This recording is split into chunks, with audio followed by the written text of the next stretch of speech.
بسم اللہ الرحمن الرحیم۔ السلام علیکم، ویلکم ٹو ہاجوز ورلڈ۔ ہاجوز ورلڈ میں آپ کو خوش آمدید کہتا ہوں۔ ناظرین، آپ کے ساتھ دو بہت ہی اسپیشل ویڈیو کلپس شیئر کرنے جا رہا ہوں، اور یہ دونوں بائک والوں کی ہیں۔ یہ پہلی ویڈیو دیکھیں، بندہ کس شان سے مین روڈ پر بائک پر فریج کو لے کر جا رہا ہے۔ کیا آپ اسے بائک والے کی جرت کہیں گے یا بیوقوفی، جو کہ بہت ہی رسکی ہے؟ بھلا یہ بائک فریج کو لوڈ کرنے کے لیے بنا ہے؟ اور اب اس دوسرے بائک والوں کو دیکھیں جو چارپائیوں کے فریمز کو بائک پر لے جا رہا ہے۔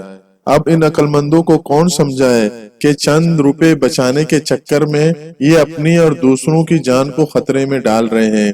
کمنٹس باکس میں اپنی رائے کا ضرور اظہار کریں کہ ان دونوں میں زیادہ بیوقوف کون ہے، اور اس قسم کی ویڈیوز کے لیے میرے چینل کو کریں سبسکرائب اور اس ویڈیو کو کریں لائک اور شیئر۔ Thanks for watching. اللہ حافظ۔